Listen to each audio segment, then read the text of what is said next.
দখলদার ইসরায়েলি বাহিনী এবং ফিলিস্তিন পুরোদমে যুদ্ধ চলছে, যার জেরে পৃথিবী এখন তৃতীয় বিশ্বযুদ্ধের দ্বারপ্রান্তে। এর মধ্যেই একের পর এক মুসলিম বিশ্বের শীর্ষ নেতাদের হত্যা করছে দখলদার ইসরায়েলি বাহিনী। তবে কি এবার তৃতীয় বিশ্বযুদ্ধ বাদিয়েই ক্ষান্ত হবে দখলদার ইসরায়েল? দর্শক, জানিয়ে দেব হাতে থাকা সর্বশেষ আপডেট আন্তর্জাতিক সংবাদ। প্রথমেই সংবাদ শিরোনাম। পাল্টাপাল্টি হামলার প্রস্তুতি নিচ্ছে ইরান ইসরায়েল।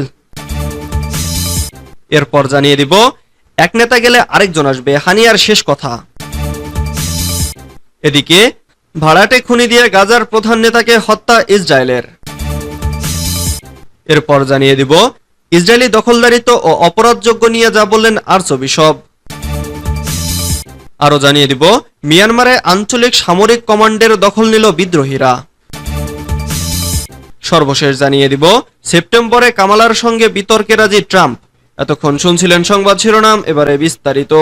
তবে অনুরোধ থাকবে ভিডিওটিতে একটি লাইক করবেন এবং কমেন্ট করে জানিয়ে দিবেন কোন জেলা থেকে আপনি আমাদের এই ভিডিওটি দেখছেন।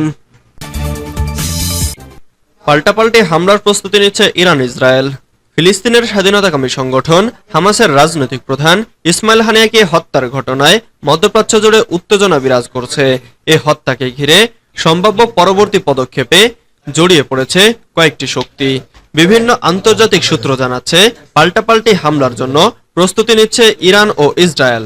জানা গেছে ইসরায়েলে সরাসরি হামলার নির্দেশ দিয়েছেন ইরানের সর্বোচ্চ ধর্মীয় নেতা আয়াতুল্লাহ আলী খামেনি। ইতিমধ্যে গোপনে তিনি হামলার আদেশও জারি করেছেন। নাম প্রকাশে অনিচ্ছুক দেশটির 3 জন কর্মকর্তা দ্য নিউ ইয়র্ক টাইমসকে এ তথ্য জানান। সংবাদ মাধ্যমটির বুধবারের প্রতিবেদনে বলা হয়, তথ্যদাতা ইরানের গুরুত্বপূর্ণ কর্মকর্তা। তাদের 2 জন রেভলিউশনারি গার্ডের সদস্য, কিন্তু প্রকাশ্যে তথ্য প্রদানের সুযোগ তাদের না থাকায় সূত্রটি গোপন রাখা হয়েছে। ওই সূত্র জানায় তেহরানে ফিলিস্তিনের স্বাধীনতাকামী সংগঠন হামাসের রাজনৈতিক প্রধান ইসমাইল হানিয়াকে হত্যার জবাবে পাল্টা আক্রমণের সিদ্ধান্ত দিয়েছেন খামেনি। ইরানের অভ্যন্তরীণ নিরাপত্তার বিঘ্নিতের প্রতিশোধ এবং চলমান উত্তেজনায় নিজেদের শক্তি প্রদর্শনী এ হামলার উদ্দেশ্য। এক নেতা চলে গেলে আরেকজন আসবে, হানিয়ার শেষ কথা। হামাসে শেষ হয়ে গেছে ইসমাইল হানিয়ার অধ্যায়, তবে তার চেতনার রেশ এখনো দ্রুত ছড়িয়ে পড়েছে চারিদিকে। মৃত্যুর আগেই যেন হানিয়া টের পেয়েছিলেন তার সময় ফুরিয়ে আসছে, তেমন কথাই বলে গেছেন তিনি। ইরানের ইসরায়েলি হামলায় নিহত হওয়া কয়েক ঘন্টা আগেই হামাসের রাজনৈতিক প্রধান ইসমাইল হানিয়া ইরানের সর্বোচ্চ নেতা আয়াতুল্লাহ আলী খামেনির সাথে জীবন মৃত্যু এবং প্রতিরোধ নিয়ে কথা বলে গেছেন। সেখানে তিনি কোরআনের একটি আয়াত নিয়েও কথা বলেছিলেন। তিনি বলেছেন, আল্লাহ জীবন দান করেন এবং মৃত্যু ঘটান, তিনি সবকিছু জানেন। এক নেতা চলে গেলে আরেকজন আসবেন। গত 31শে জুলাই ইরানের রাজধানী তেহরানে হত্যা করা হয় হামাসের রাজনৈতিক শাখার প্রধান ইসমাইল হানিয়াকে। ইরানের নতুন প্রেসিডেন্টের মাসুদ পেজেশকিয়ানের শপথ গ্রহণ অনুষ্ঠানে হাজির হওয়ার কয়েক ঘন্টা পরে তিনি এই হত্যাকাণ্ডের শিকার হন। হানিয়াকে হত্যার জন্য ইসরায়েলকে দায় দেওয়া হলেও দেশটি তা স্বীকার করেনি। ভাড়াটে খুনি দিয়ে গাজার প্রধান নেতাকে হত্যা ইসরায়েলের। ফিলিস্তিনের স্বাধীনতাকামীদের সংগঠন হামাসের রাজনৈতিক প্রধান ইসমাইল হানিয়াকে হত্যা করেছে ইসরায়েল। তার এই হত্যাকাণ্ড নিয়ে এবার চাঞ্চল্যকর তথ্য সামনে এসেছে। হানিয়াকে হত্যা করতে 2 ইরানিকে গত মে মাসে ভাড়া করে ইসরায়েল গোয়েন্দা সংস্থা মোসাদ।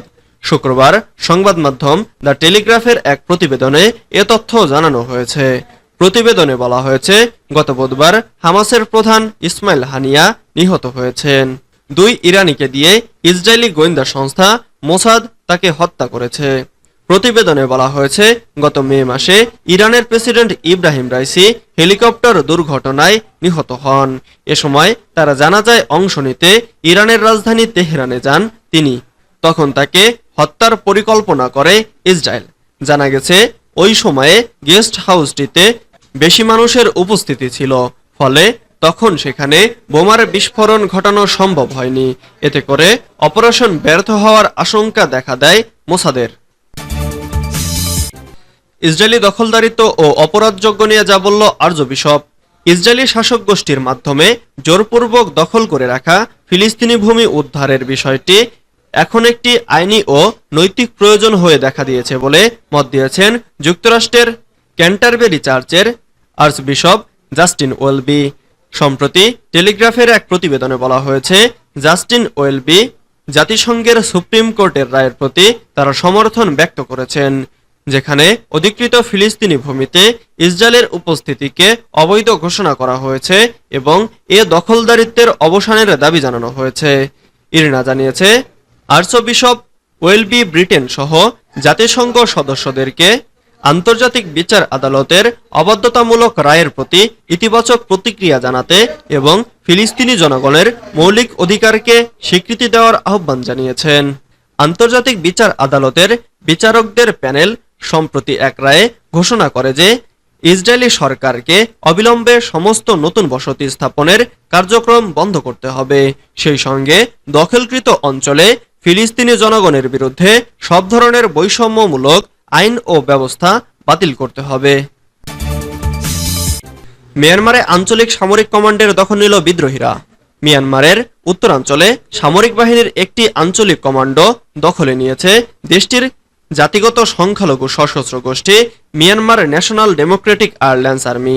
শনিবার এমএনডিএ এর এক বিবৃতিতে ওই আঞ্চলিক কমান্ডো দখলে নেওয়ার দাবি করা হয়েছে, যা জান্তার জন্য বড় ধাক্কা বলে মনে করা হচ্ছে।